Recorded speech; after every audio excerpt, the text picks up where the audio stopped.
오늘은 제4기 6번째 과를 공부하겠습니다. 제목은 속죄일입니다. 우리는 대속죄일이라고 하는 단어와 더 친숙하게 되어 있습니다. 늘 대속죄일이라고 그랬지만은 성경에 직접 언급된 용어는 속죄일이 맞습니다. 우리 교과책에 제목으로 속죄일이라고 택한 것은 잘 하신 것입니다. 그러나 이제 며칠 지나다 보면 또 어느 나라의 제목에는 또 대속죄일로 되어 있는데요. 대속죄일은 편의상 우리가 입에 익은 것이고 속죄일은 성경에 있는 용어 그대로 쓴 것입니다. 자, 속죄일은 레위기 16장에 자세히 나타나 있습니다. 어떻게 진행되는지. 그러나 아무리 자세히 나타나도 그것이 지금으로부터 한 3,500년 전에 기록된 것이기 때문에 그 후에 제사 제도가 발전되고 또 속죄일의 행사가 아주 다양화되고 아주 세분화되었기 때문에 2000년 전 신약 시대에 드려지던 속죄제의 대속죄일의 그 모든 행사가 레위기 16장에 다 구체적으로 나타나는 것은 아닙니다. 그래서 속죄일은 연중절기의 맨 마지막에 있고 클라이맥스입니다. 물론 그 후에 초막절이 있긴 하지만 이것이 클라이맥스이고 그 다음에 내려가는 것이 초막절인데, 연례절기와 안식일이 어떤 것이 있는지를 보고 속죄일의 행사를 어떻게 했는지 그 의미를 보고, 그 중에 특별히 아사셀이라고 하는 한 염소가 있어요. 아사셀을 위한 염소의 그 정체와 그 역할이 뭔지를 보고, 그 다음에 죄의 행로와 속죄, 역사적 속죄일의 의미로 순서로 함께 공부하겠습니다. 먼저 기억절은 미가 7장 18절로 19절에 있는 말씀인데요. 제가 읽겠습니다. 주와 같은 신이 어디 있으리까? 미가. 이게 사실 미가라고 하는 말의 의미예요. 누가 하나님과 같으냐? 주와 같은 신이 어디 있으리까? 주께서는 죄악과 그 기업에 남은 자의 허물을 사유하시며 인애를 기뻐하심으로 진노를 오래 품지 아니하시나이다. 다시 우리를 불쌍히 여기셔서 우리의 죄악을 발로 밟으시고 우리의 모든 죄를 깊은 바다에 던지시리라. 이 미가서 7장 18절 19절은 나팔절 오후에 강가로 나간 이스라엘 백성들이 함께 낭송하던 구절입니다. 우리의 모든 죄를 깊은 바다에 던져서 없게, 강가에 나가서 그렇게 했습니다. 또 바닷가에서 했습니다. 우리의 죄를 깊이 아주 영원히 없애달라고 하는 기원인데, 이것이 바로 속죄일에 일어나는 일을 말해줍니다. 연례 절기와 안식일, 절기, 모에드라고 표현하는데요. 모에드는 아주 여러 가지 다양한 의미를 가지고 있습니다. 모에드라는 말은 지정된 때라는 뜻인데, appointed time, 축제, festival, 회집 또는 집회, meeting, assembly, 이런 의미를 다 가지고 있어요. 그 다음에 집회 장소도 되고, 집회 시간도 되고, 잔칫날도 되고, 명절도 되고, 축제일도 되고, 절기도 되고, 다 돼요. 그래서 그 문맥에 맞게 이 중에 하나를 번역하는 것입니다. 그런 의미에서 안식일도 절기예요. 매주일 가장 자주 돌아오는 절기, 축제일, 말은 절기입니다. 아주 다양한 뜻입니다.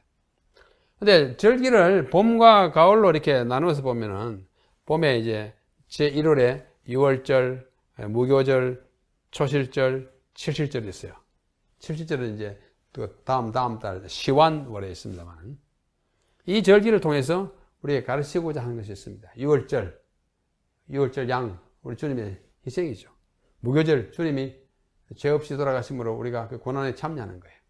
초실절, 첫 열매, 부활하신 예수님을 가리키면서 들었어요. 칠칠절은 성령 강림과 관련됐습니다. 가을에는 이제 제7월인데 티슈리월, 오늘날 우리 달력은 9월과 10월입니다. 나팔절 막 불었어요. 왜? 새해가 되었다고. 제7월인데 민간 달력으로 첫째 달입니다. 새해가 왔고 며칠 후에 속죄일이 오니까 우리 준비하자, 그런 뜻으로 나팔을 불렀기 때문에 나팔절.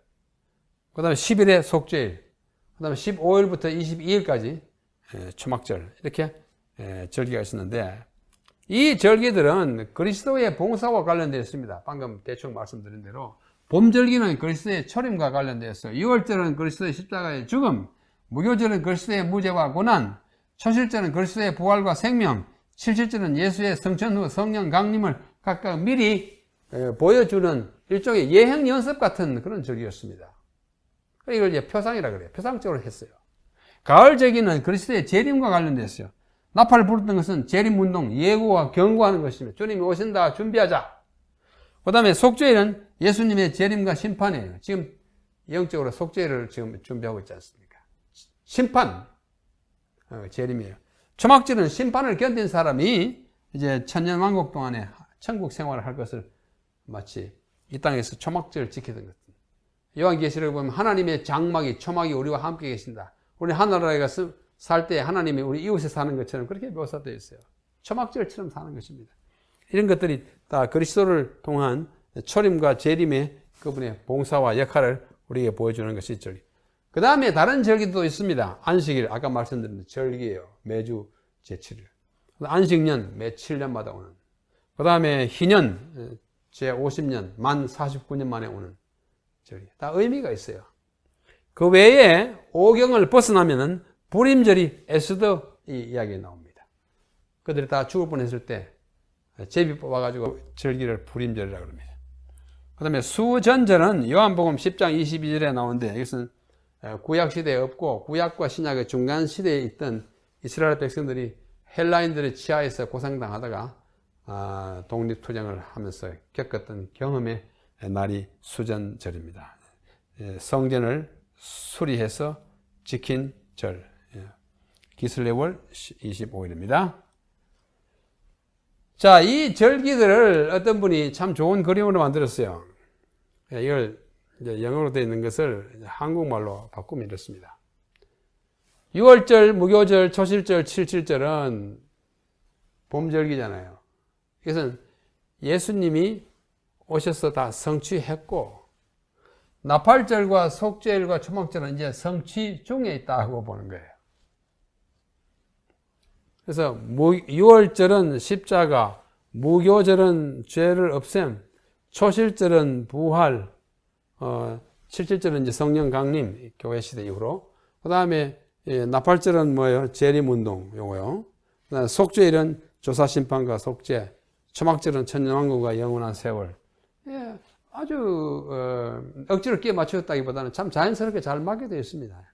하나님께서 그렇게 의도하신 것이 분명합니다.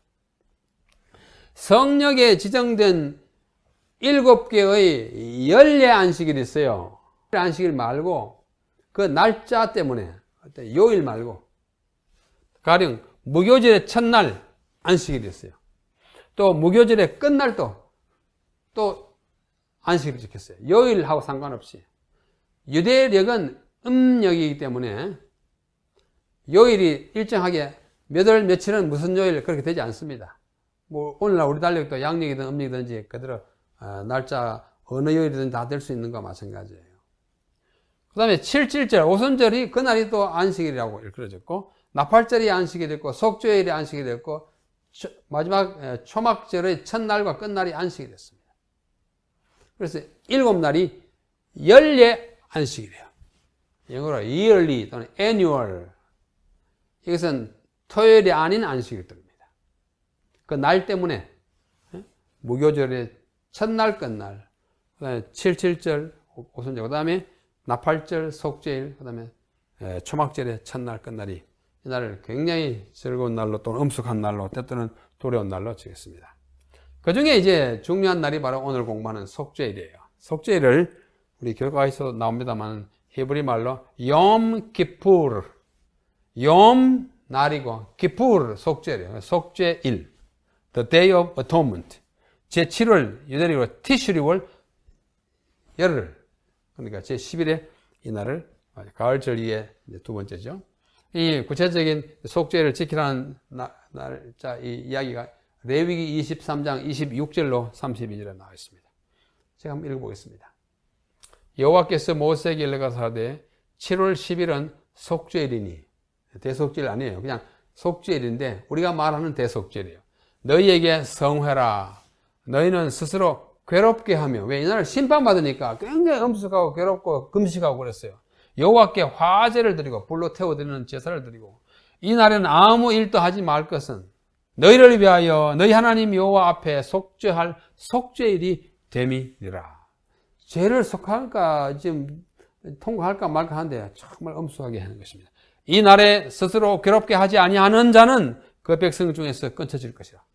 괴롭다는 말은 두려운 마음으로 통회하고 내가 왜 죄를 졌을까 이렇게 뉘우치는 마음, 그런 것을 스스로를 괴롭게 한다고 표현한 것입니다.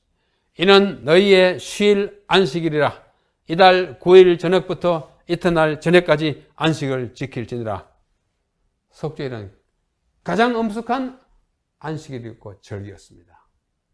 그날을 무사히 통과하느냐 안 하느냐는 그들에게 정말 죽느냐 사느냐에 달려. 여러분, 이것은 고틀리프라고 하는 사람이 그린 그림인데 1878년에 그린 그림인데, 이것이 오늘날 이스라엘의 큰 도시인 텔아비브 그 미술 그 박물관에 걸려져 있는 그림이에요. 이것은 뭐냐면은 욤 키푸르, 방금 말씀드린 바와 같이 속죄일에 유대인 회당에 모여가지고 유대인들이 기도하고 있는 모습이에요. 얼굴 하나하나 보십시오. 표정이 굉장히 엄숙하고 굉장히 무겁죠? 스스로 괴롭게 하는 모습입니다. 오늘날도 이렇게 합니다. 정통 유대인들은 다 이렇게 욤 키푸르 굉장히 엄숙하게 지키고 있습니다.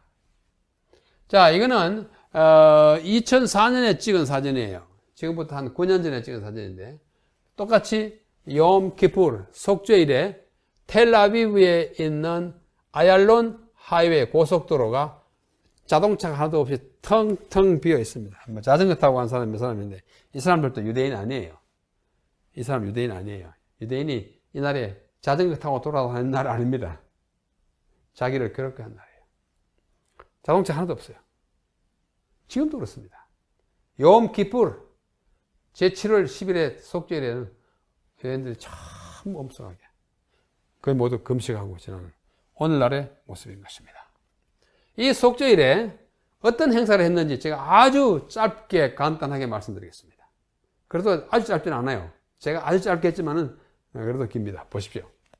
속죄일 7월 10일 일주일 전에 한 3일경에 대제사장이, 그 해의 대제사장이 예루살렘에 사는 자기 집으로부터 성전 내에 자문실이라고 하는 방이 있는데 그 방으로 이주합니다. 이사해요. 왜? 일주일 동안 거기서 준비하기 위해서. 일주일 동안 피를 뿌리고 등을 간금, 그날 등을 간금이라는 말은 점검한다는 뜻입니다. 점검하고 향을 사르고 제물을 드리는 연습을 매일 했어요. 매일 또 해야 원래 해야 하는 것이니까. 아주 엄숙한 마음으로. 기도와 명상으로 속죄일 행사를 위한 준비를 많이 했습니다. 넷째, 원로 대표들이 율법을 읽어줬어요. 근데 대제사장은 하나뿐이니까 원로들이 옆에서 도웁니다. 혼자 다 못해요. 굉장히 엄숙한 날이고 절차가 복잡하기 때문에 원로는 이제 은퇴한 대제사장, 또 아직 제사장 되어보지 않았지만 아직 나이 많은 제사장들이 옆에서 도와줘야 하면서 이렇게 이야기합니다. 대제사장 보고, 내 주 대제사장이여, 당신은 당신 자신의 입으로 이것을 낭송하여 잊어버리거나 모르는 일이 없게 하십시오. 그래서 율법을 내놓고 쭉 읽어주다가, 자, 한번 따라 하십시오. 한번 따라 했어요. 근데 이분이 거의 잠도 못 자고 앉아가지고 율법을 연구하고 제사 지내고 하니까, 이제 대제사장이니까 나이는 많아요. 그래서 이렇게 한참 하다가 좁니다. 졸음이 오잖아요. 그러면 옆에 있던 이 대표들이, 원로가 요 앞에 귀에다가 이렇게 해줬어요. 이렇게. 잠 깨시라고. 막 흔들어 깨우진 않고. 앞에 딱 해주면, 어이구, 또 하고. 네, 문헌에 나온 대로입니다. 그러면서 이제 한 주를 보내고, 당일 7월 10일 새벽에 한 사람을 보냅니다. 가서 희생을 잡을 시간이 되었는지 보라! 그래 그랬었어요. 한 사람이. 그럼 한 사람이 막 쫓아가서, 저기 이제 스카이라인, 지평선이나 이런데 동이 토는 곳을 바라봅니다. 왜요?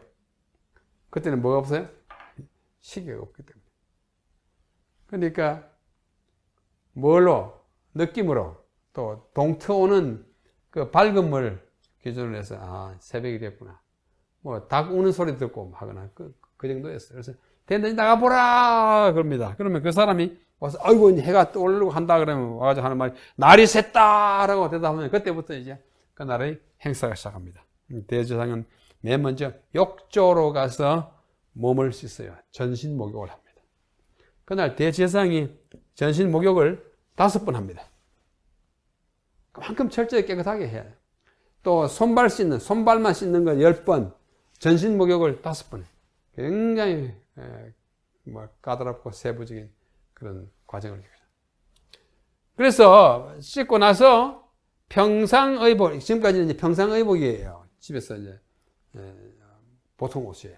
그것을 벗고 황금예복은 대제사장의 그 화려한 옷입니다. 앞에 판결 형패가 달리고 보석이 달리고 이렇게 머리에 뭐예요?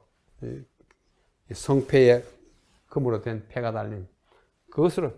그래서 보통 집에서 입는 것은 평상의복.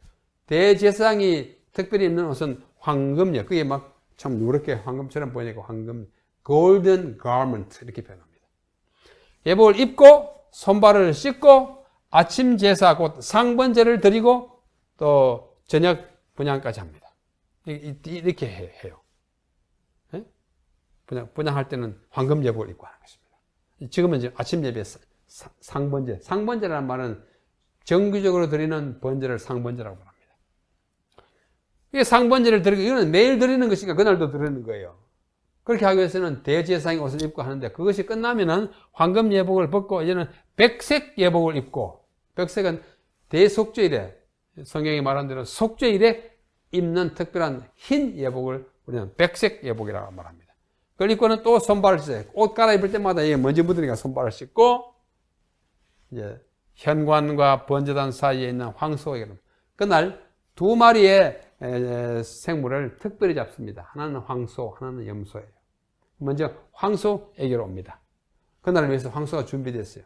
이 황소는 누구를 위한 거냐면 제사장 자신과 자신의 가족과 제사장 다른 제사장들, 제사장단과 가족을 위해서 속죄하는 제사가 황소들인 것입니다.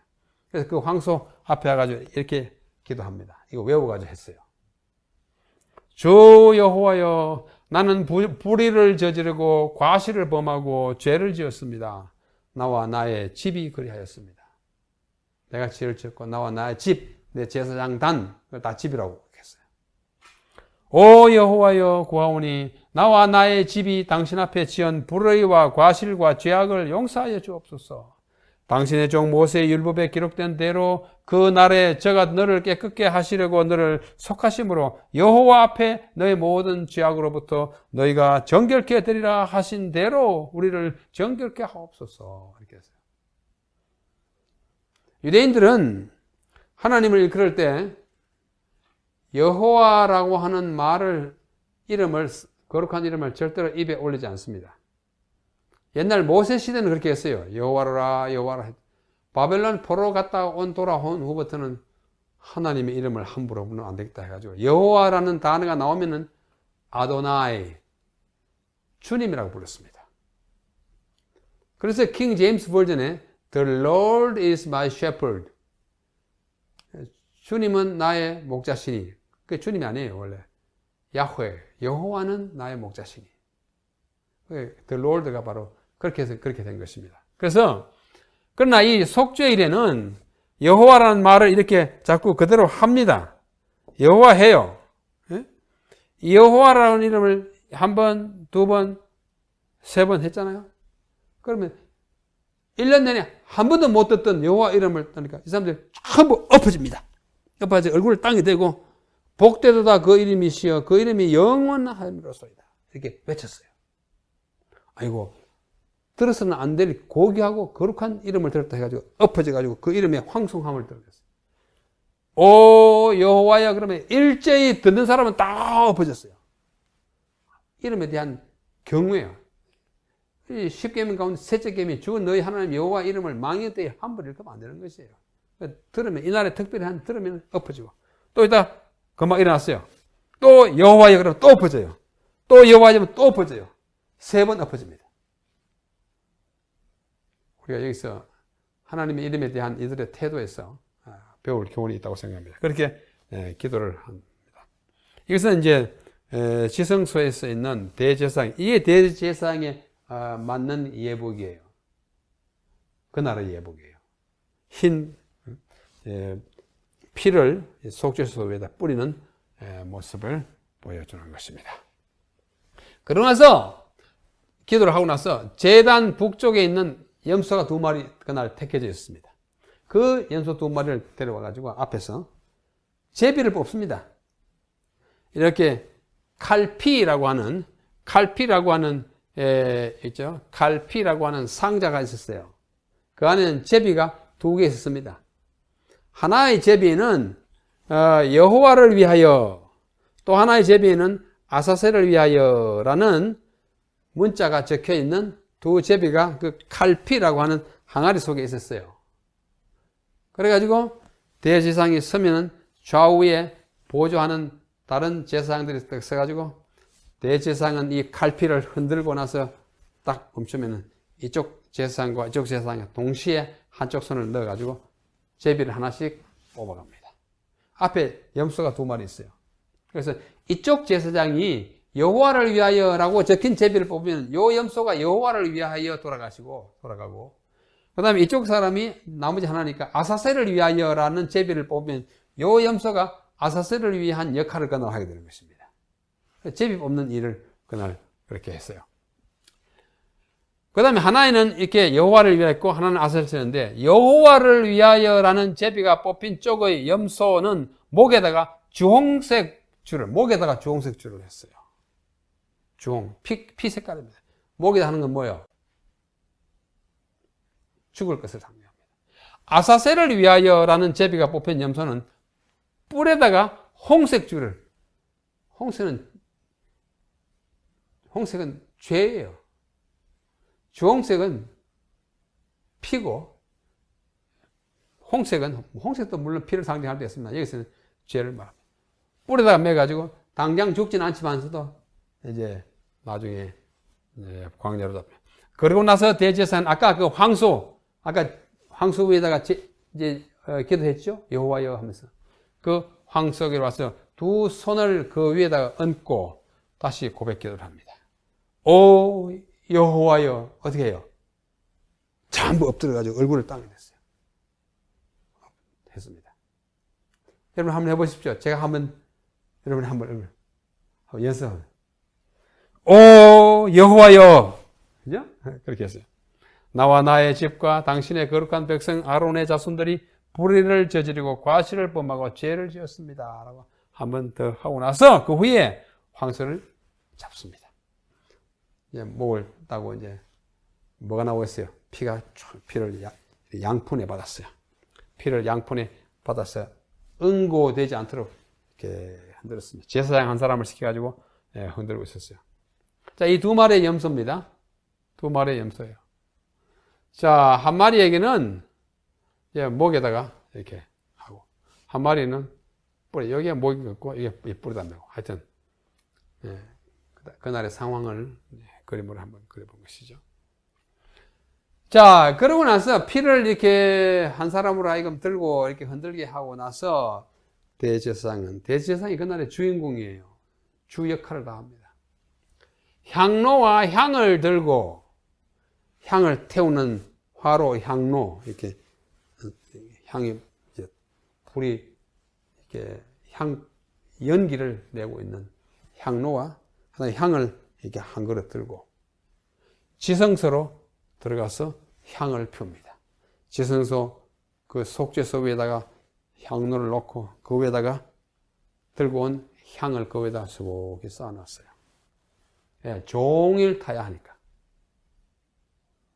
이것이 대제사장의 그날의 제1차 지성소 출입입니다. 갖다 놓고 들어갔어요. 생전 처음 들어간 것입니다. 엄수가 거룩한 곳에 들어갔어요. 아주 경건한 마음으로. 아주 그냥 들어가지 않고 아주 옆걸음 치면서 이렇게 조심 들어갔어요. 거기다 놓고 나와가지고 이제 지성소에서 성수로 나온 후 대제사장은 다음과 같은 기도를 드렸어요. 기도가 굉장히 길어요. 저희가 짧게 있었습니다. 굉장히 깁니다. 오 주 우리 하나님, 우리 열조의 하나님이시여, 당신께서 기뻐하시오면 오늘과 이 해, 금년 동안에는 우리가 포로로 잡혀가는 일이 결코 일어나지 않게 하옵소서. 바벨론 포로 갔다 와서 생각하니까 죽을 맛입니다. 절대로 그런 데 가서는 안 되겠다는 거예요. 하오나 오늘이나 이 해에 우리가 혹 포로로 잡혀가는 일이 발생한다면, 또 우리가 잘못해가지고 포로로 신세가 돼서 어디 간다면 율법이 개발된 곳으로 가게 하옵소서. 율법이 개발된 말은 토라, 모세의 율법이 시행되는 곳에 가게 해달라고. 바벨론에 가서 살아보니까 율법이 무엇이 아무것도 없잖아요. 정말 괴로운 거죠. 율법이 개발된 곳으로 가게 없어. 이게 기도의 첫 번째 요구사항입니다. 둘째는 모양이 거의 같아요. 오주 우리 하나님, 우리 열조의 하나님이시여, 당신께서 기뻐하시오면 오늘과 이 해 동안에는 궁핍이 우리에게 이르지 않게 하옵소서. 하오나 우리에게 굳이 궁핍이 와야 한다면 우리가 남을 도와주는 너그러운 박의 정신 때문에 되게 하여 주시옵소서. 우리 가난하게 사는 건 너무 힘들었습니다. 우리가 만약 가난하게 살아야 한다면 곡식은 있긴 있는데 남을 많이 퍼줬기 때문에 가난한, 그런 가난은 우리가 참을 수 있지만 작물이 안 돼가지고 굶어 죽게 되는 그런 일도 없도록 주님 우리에게 그렇게 해달라고. 오주 우리 하나님, 우리 열조의 하나님이시여, 당신이 기뻐하시면 오늘과 이 해 동안에는 여행을 떠나는 자들의 기도를 듣지 마옵소서. 여행을 떠나는 자는 어떻게 무슨 기도를 합니까? 오 하나님이시여, 오늘도 비가 오지 않게 하여 주시옵소서. 그러잖아요. 여행 중에 비 오면 정말 힘들어요. 그러나 팔레스타인은 광야 지대가 많고 비가 아주 적게 와요. 그런데 여행 떠나는 사람 기도를 들어가지고 비를 더 안 오게 해버리면 그 해에 작물이 전부 엉망이 되는 것입니다. 오늘과 이 해 동안에는 여행을 떠나는 자들의 기도를 듣지 마옵소서라는 말은 우리에게 풍성한 우로 비와 이슬을 주시옵소서. 풍요를 고대하는 그런 기도입니다. 또 오주 우리 하나님, 우리 열조의 아버지시여, 당신께서 기뻐하시면 오늘과 이 해 동안에는 샤론의 사람들의 집이 그들의 무덤이 되지 않게. 샤론 지방에는 비가 조금만 오면 모여가지고 그 샤론 땅을 덮쳐서 홍수가 져서 많은 피해가 자주 일어나는 지역입니다. 금년에는 이 재해가 일어나지 않게 해달라. 샤론의 사람들 또다시 집을 잃는 그 재해가 없게 해달라고 간절히 다 일일이 다 하면 좀 이만큼 길어지지 않습니까? 그 기도를 어떻게 해요? 첫 번째 지성소 갔다가 나오면서 하였어요. 이 지성소의 모습입니다. 법궤와 속죄소와 그룹인데, 그룹은 조금 이상하게 그려져 있지만은 뭐 이렇게 기본적인 모양만. 그 다음에 지성소의 법궤가 있던 자리에, 예수님 당시에 법궤가 없어졌지 않습니까? 바벨론 포로가 될 때 느부갓네살이 그 모든 것들을 다 없애버리려고 할 때 유대인 역사에 보면은 예레미야가 그 법궤를 가지고 멀리 산속에 갔다가 굴 속에 숨기는 이야기가 나옵니다. 그때 이후로 헤롯 성전과 예수님 당시의 성전에는 법궤가 없었어요. 그러나 지성소에 가서 그 위에다가 이제 피를 뿌려 하기 때문에 거기다 돌을 갖다 놨어요. 기초석이라. 히브리 말로 셰티야라고 하는 기초석이라는 돌을 놓았는데 그 위에 황소의 피를 뿌리러 들어갔어요. 아까는 이제 향로와 향을 가지고 들어왔죠. 첫 번째. 이번에는 황소 지금 잡아가지고 피를 이렇게 움직이고 있지 않습니까? 휘젓고 있어요. 그 피를 들고 들어가서 제2차 지성소로 들어갑니다. 피를 뿌리는 방법은 한 번은 그 단 위에다 뿌리고 7번은 그 아래 바닥에다 뿌렸습니다.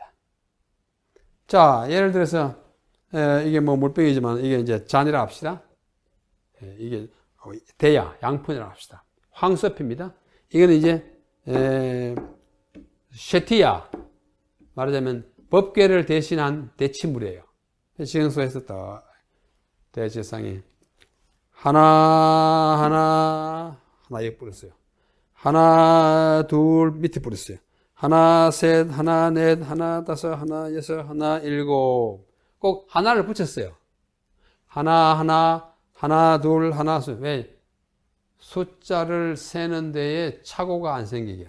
아주 박자를 맞춰서 하나 둘, 하나 셋 이렇게 해가지고 위에 한 번, 아래 7번, 8번 뿌리고 나옵니다. 그런 다음에 밖에 나와서 여호와를 위하여라는 제비가 뽑힌 염소. 아까 2마리 중에 한 마리 여호와를 위하여, 한 마리 아사슬. 여호와를 위한 제비가 뽑힌 염소는 목에다가 주홍색 했죠. 그걸 잡는 거예요. 그 염소를 잡아서 피를 양푼에 받습니다. 그래서 이제 그 염소의 피를 가지고 지성소로 들어가서 전과 같이 하나 둘, 하나 셋, 하나 넷 이렇게 가지고 8번 뿌려요. 아까 황소의 피를 가지고 뿌리고 나와가지고는 그 피를 어디다 뒀느냐면은 휘장 앞에 스탠드 위에 얹어 놓았습니다. 이제 두 번째 피를 가지고, 염소의 피를 가지고 들어가서 전과 같이 뿌린 다음, 아까도 8번, 지금도 8번 뿌려요. 위에 한 번, 밑에. 이제 3차 지성소 출입이 됩니다. 그러겠죠? 향로 갖다 놓고 한 번, 황소의 피 뿌리러 한 번, 염소의 피 뿌리러 세 번째 들어가는 거예요. 그런 다음 성소로 나와서 앞서 뿌리고 남은 황소의 피, 그 스탠드 위에 얹어놨어요. 그 황소의 피를 성소의 휘장 앞에다 7번 뿌립니다. 이제는 염소의 피를 가지고 나와가지고 뿌리고 남은 피를 가지고 그 스탠드 얹어놓고 앞서 뿌리고 남아있는 그것에서 가지고 휘장에 뿌립니다. 똑같이 하나 둘, 하나 셋 이렇게 가지고 또 7번을 뿌립니다. 7번 뿌리고 이어서 그건 또 놓고 방금 가지고 나온 염소의 피를 가지고 또 하나 둘 이렇게 가지고 7번 또 뿌렸어요. 그런 다음에 황소의 피와 염소의 피를 섞어서 2그릇입니다. 한쪽으로 붓고 또 한쪽으로 더 부어요. 고루고루 섞이게 하기 위해서. 그래가지고 그 섞인 피를 분향단이 있어서 앞에 분향단의 뿔이 4개 있습니다. 뿔 4개에다 각각 한 번씩 찍어 바르고 표면 그 위에다가 7번 뿌렸습니다. 뿔에는 바르고 그 위에는 뿌렸어요. 몇 번이에요? 11번이죠. 분향단에다 11번 뿌리거나 발랐어요. 자, 이 아사셀을 위하여, 이제는 여호와를 위하여 제비 뽑힌 염소는 죽었습니다. 아사셀을 위한 염소는 이 사람이 몰고 광야로 끌고 갑니다. 대제사장이 마지막으로 안수하고 보내는 장면이에요. 그림이죠. 자, 그리하여 몇 번요? 8번. 이건 뭐예요? 황소의 피를 지성소에 뿌린 거예요. 요거는 뭐예요? 염소의 피를 지성소에 뿌린 게 8번이에요. 요건 뭐예요? 황소의 피를 휘장에 뿌린 거예요. 요건 뭐예요? 염소의 피를 휘장에 뿌린 거예요. 요건 뭐예요? 섞은 피를 분향단의 내 귀에 바른 거예요. 7번은 섞은 피를 그 위에다가 뿌린 거예요. 8 더하기 8 더하기 8 더하기 8 더하기 4 더하기 7은 43번을 뿌리거나 바르거나 했어요. 이렇게 복잡하니 대제사장이 좀 어떻게 좀 분별력이 좀 많아겠죠? 너무 뭐랄까요, 기억력이 없거나 이러면 그날 사고가 생기는 것입니다. 연습을 많이 했어요. 그 후에 아사셀을 위하여라는 제비가 뽑힌 염소에게 와서 그의 머리에 손을 얹고 다음과 같이 고백했습니다. 아사셀 아까 보내는 거 보셨죠? 그 위에다가 안수하는 광경이 있죠? 그때 이렇게 기도합니다. 오 여호와시여, 어떻게 해야 돼요? 엎드려야죠. 그날 10번 엎드렸습니다. 오 여호와시여, 당신의 백성 이스라엘 집이 당신 앞에 불의를 저지르고 과실을 범하고 죄를, 이거는 아까는 나와 나의 집이 그랬죠? 이번엔 당신의 백성이 전체 이스라엘의 죄를 지은 것을 이야기하는 것입니다. 오 여호와시여, 또 엎드렸어요. 구하오니 당신의 백성 이스라엘 집이 당신 앞에 저지르고 범하고 치은 불의와 과실과 죄악을 용서하여 주옵소서. 당신의 종 모세 율법에 기록하신 대로 레위기 16장 3절에 여호와 앞에 모든 죄를 정확히 하시라는 말씀대로 하옵소서. 이렇게 하고는 이제 레위기 16장이 속죄에 대한 이야기를 쓴 장이에요. 그러나서 기도가 끝난 후에 대제사장은 남아있는 염소 아사스를 위하여 제비 뽑힌 염소를 끌고 광야로 갈 사람에게 가서 그 염소를 이제 이탁한 거예요. 보냅니다. 그래서 염소를 그 사람이 맡은, 그날에 이제 제비 뽑아가지고 맡은 사람이에요. 너도 나도 막 하려고 하기 때문에 제비 뽑아가지고 정했어요. 염소를 예정된 통로를 따라 끌고 가겠어요. 아무데나 가면 안 돼요. 가면서 지고 가거라, 지고 가거라. 사람들 옆에서 막 응원하게처럼 그렇게 했어요. 그 말은 우리 죄를 지고 가거라. 야, 너 때문에 우리가 다 죄 지은 거야. 너 우리 죄 다 지고 가. 지고. 아사스를 위한 염소는 지금 끌려가서 죽을 것인데 속죄, 우리의 죄를 속하는 대신 죽음이 아니라 자기가 지은 사단의 죄와 사단이 사람으로 하여금 짓게 한 죄 때문에 죽는 형벌의 죽음이에요. 여호와를 위한 염소는 속죄의 죽음이고 아사스를 위한 염소의 죽음은 형벌, 벌 받아 죽는 것입니다. 그래서 그 산으로 끌고 갔는데 통로에는 10개의 초막이 있었어요. 10개. 굉장히 12마일, 약 50리예요. 12마일 50리예요. 굉장히 48km 좀, 50리면은 얼마입니까? 4, 5, 20, 약 20km. 20km. 굉장히 먼 길입니다. 가서 그 염소를 언덕에서 밀쳐가지고 떼굴떼굴 굴려서 온몸이 깨져서 죽게 합니다. 그 염소는 온몸에 상처를 입고 찢어져서 죽습니다. 그래서 어떤 때는 떼굴떼굴 굴르지 않고 도망갈 수 있기 때문에 몸에다 밧줄을 내고 밧줄에다 다시 뭘 붙이는 거 아니? 돌멩이를 이렇게 묶어가지고 돌멩이가 굴러가는 그 힘으로 가서 죽게.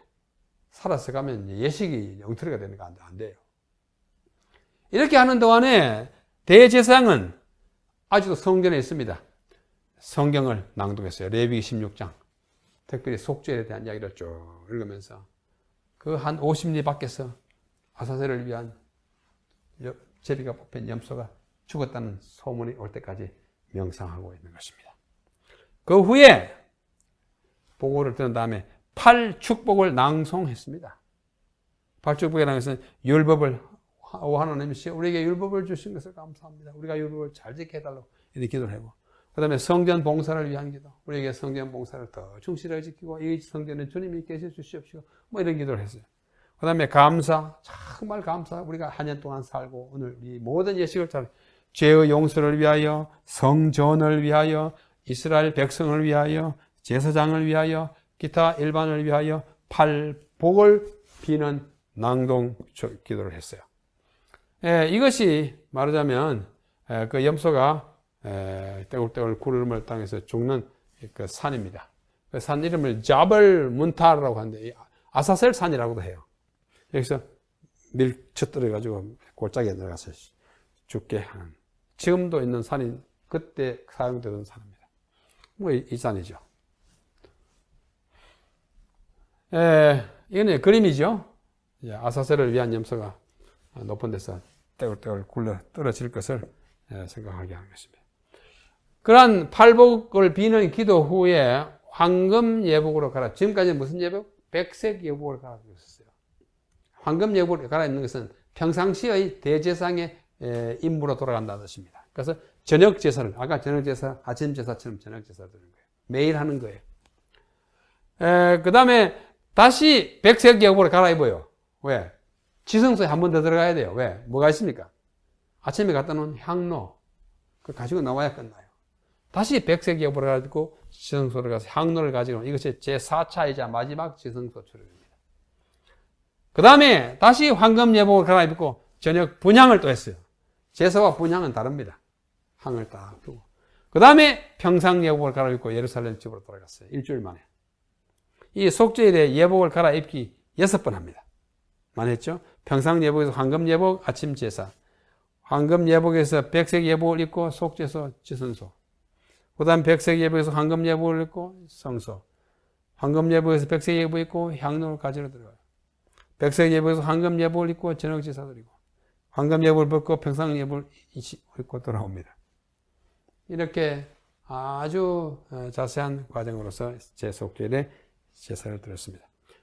속죄일에 지성소가 3번 들어간다고 그랬습니다. 1차는 향로를 가지고 들어가서 향을 피우라. 둘째는 황소의 피를 뿌리라. 셋째는 염소의 피를 뿌리라. 넷째 마지막으로 향로를 들고 나오라. 그렇게 해서 이 모든 것들을 마쳤습니다. 평상시 제사는 아침 상번제와 분향이었고 평상시에 매일 한 걸 끝나라 했고 속죄일 제사는 이렇게 2가지입니다.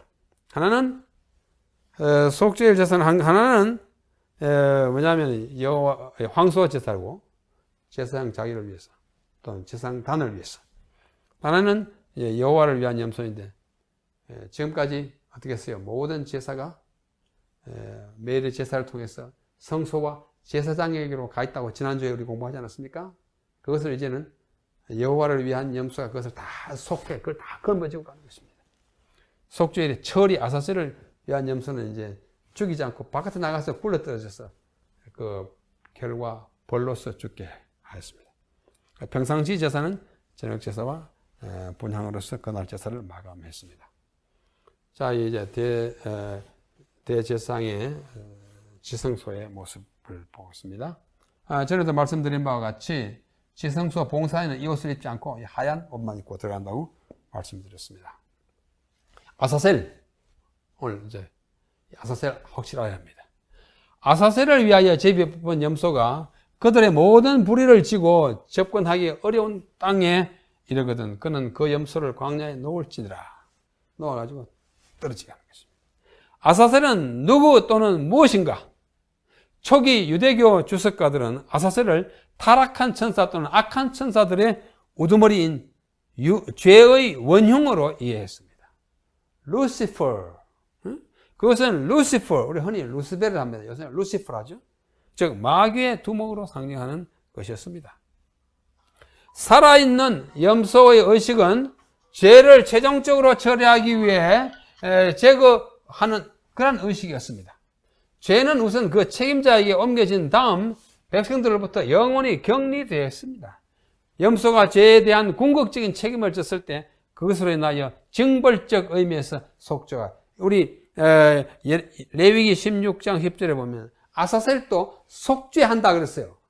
그 속죄하는 말은 우리의 죄를 대신진다는 뜻이 아니고 죄를 완전히 없애버리는 과정의 일부로서의 속죄라는 말, 징벌적인 의미에서 속죄입니다. 여호와를 위한 염소는 무슨요? 우리를 대속적인 것이고 아사셀을 위한 것은 징벌적인 것. 사탄은 죄의 창시자, 영어로 하면 initiator of sin. 죄를 만들어낸 장본인이에요. 죄의 사주자, 죄를 또 짓도록 유혹하고 꼬드긴 instigator로서 그 책임, 죄의 장본인이고 죄를 짓게 한 사주자와 창시자로서의 그 책임을 져야 함으로 모든 죄의 결과로 그들은 죽음을 당하게 됩니다. 이게 아사셀의 죽음의 의미입니다. 그래서 아사셀은 마귀를 나타냅니다. 사탄에게 죄를 짓게 한 너 죄를 감당하게 한 것입니다. 부조와 선지자 358페이지.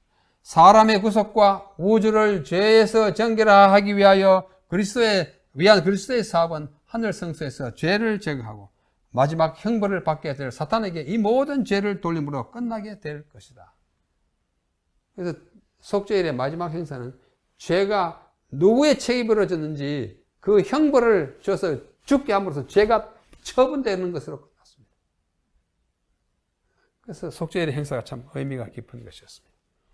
그래서 우리 지난주에 우리가 죄에 대해서 공부할 때 매일의 제사를 통해서 죄가 사단에게서 죄인에게서 안수를 통하여 제물에게서 희생을 통하여 성소와 제사장으로 가지 않았습니까? 이 매일의 제사예요. 그러나 속죄일의 행사를 통해서 이제 성소와 제사장에 가 있는 죄가 황소와 여호와를 위한 황소는 제사장, 여호와를 위한 염소는 성소, 이 제물을 통하여 지성소와 속죄소로 갑니다. 지성소, 속죄소로 죄가 다 가요. 그 피를 뿌렸으니까. 그래서 아사셀을 위한 염소에게로 그 죄의 책임이 물어지고 그 아사셀을 위한 염소는 광야에 가서 죽음으로 죄가 완전히 깨끗하게 소멸되는 이 과정이 바로 속죄일의 행사, 우리에게 주는 의미인 것입니다. 그렇게 잘 이해하시기 바랍니다. 그럼 매일의 제사를 통해서 죄의 전가와 이동 용서, 개인의 용서, 또 이것이 이루어지만 속죄일의 행사를 통해서는 죄의 이동과 처분, 소멸이 이루어지는 것입니다. 백성이 정말로 영구히 깨끗하게 되는 것입니다. 매일의 제사를 통해서 우리의 죄가 이동만 했지만 속죄일의 제사를 통해서는 그 죄가 해결되고 처분되고 소멸되고 모든 죄가 없어지는 그런 과정을 우리에게 보여주는 것입니다. 자, 그래서 우리는 역사적 속죄일에 살고 있어요. 이상에서 살펴본 것이 길고도 복잡한 속죄일의 행사입니다. 이 절기가 밀력으로 연말, 연시에 있으므로 표상적으로 말세의 구속사업을 가리킵니다. 우리는 역사적으로 이 속죄일의 심판, 곧 재림전의 심판, 조사심판이 1844년에 시작되었다고 믿습니다. 성경 해석이 우리의 그와 같은 결론을 가져다 줬습니다.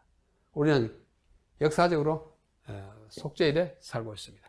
이 절기를 연구하면서 스스로를 괴롭게 하고 하나님과 하나를 이루는 at-one-ment, 즉 구속, 속죄를 성취하는 삶을 살아가는 것이 이번 기회에 우리의 목표요, 또 특권이라고 생각합니다. 천천히 연구하시면서 아주 활발한 토론이 이루어지고 더욱 구체적인 깨달음이 있게 되기를 간절히 바랍니다.